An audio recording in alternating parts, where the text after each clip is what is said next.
As the speaking test progresses, it gets a bit more challenging. But by the time you get to part 3 of the test, the examiner has a pretty good idea of what band score they are going to give you. The final part gives you a chance to push your score up a little. It is unlikely your score is going to go down much, however badly you do. Therefore, there is no need to panic about part 3. But there is lots of preparation you can do to improve your answers in this section. As I mentioned before in a video, part 3 goes back to the interview style of questioning used in part 1. But the questions are asking you for your opinion on a topic chosen by the examiner. It will last a similar amount of time to part 1, around 4 to 5 minutes. Although there will be fewer questions as your answers should be longer. Probably around 6 or more questions. You can't really predict what topic the examiner is going to choose to ask you about. But it will be connected in some way to part 2. For instance, if part 2 is asking you to describe a teacher from your school as a child, part 3 is probably going to involve answering questions related to school and education. There is almost a limitless amount of topics you could be asked for your opinion on, some of which we will look at during these videos in the speaking course.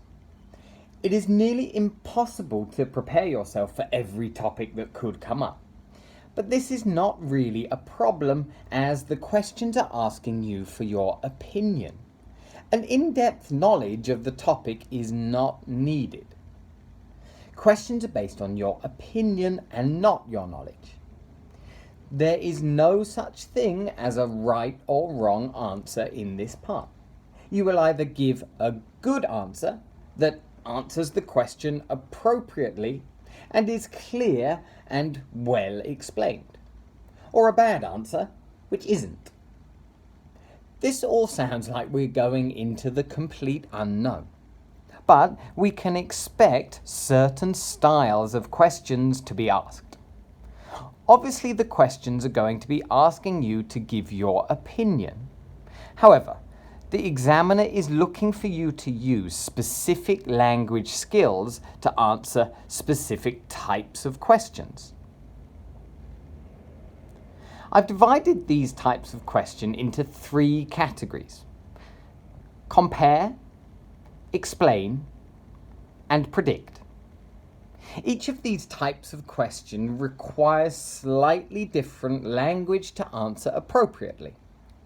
By focusing your practice on the types of question and not specific topics, you can improve your ability to give logical and structured answers to questions on any topic that could appear in the test. I'll briefly go through each question type, explaining what it requires you to do, and give a couple of examples to make it clear. These question types could come in any order, but almost any question you get will fit into one of them: compare, explain, and predict. The first type of question we'll look at is the compare question. These questions may ask you to compare 2 things.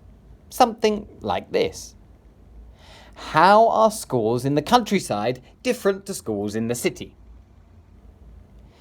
This question is asking you to compare 2 places. However, it is quite common that these questions ask you to compare the past with the present. This requires you to use various tenses, which can be an opportunity to impress the examiner. But it is also somewhere we can easily slip up. A question like this could look a bit like this: how has teaching in secondary schools changed in the past 30 years in your country? The next kind of question you could get is an explain question. These types of questions are asking you to give reasons or an explanation for something. An example of this would be, why do some teachers give a lot of homework to their students? You need to give reasons for why this happens. These questions will often begin with why, but not always. Sometimes the question will be focused on how to do something and not why something happens. Like this. How can teachers make their classes more interesting for students? These questions all need you to give reasons, but they don't necessarily have to be true, just explained well. Another type of question is one which asks you to predict or speculate. To put it simply, they will ask you to think about something in the future. You need to talk about your expectations for the future on a certain subject. Really, all the questions are asking you to do is speculate.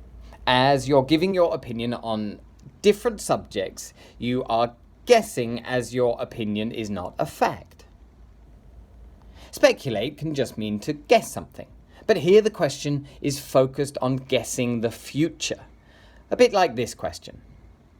How will universities change in the next decade? You need to say what you think will happen in the future and why you think that. Some questions you see may be able to fit more than one of these question types, but it is almost impossible that you'll see a question that does not fit into any of them. This is why you need to practice each skill that the type of question needs you to use. If you can compare, explain, and predict with confidence, then you should be as ready as you can be for any topic that comes up in the test. Thanks for watching. If you found the video useful, don't forget to subscribe to the channel so you don't miss any future videos.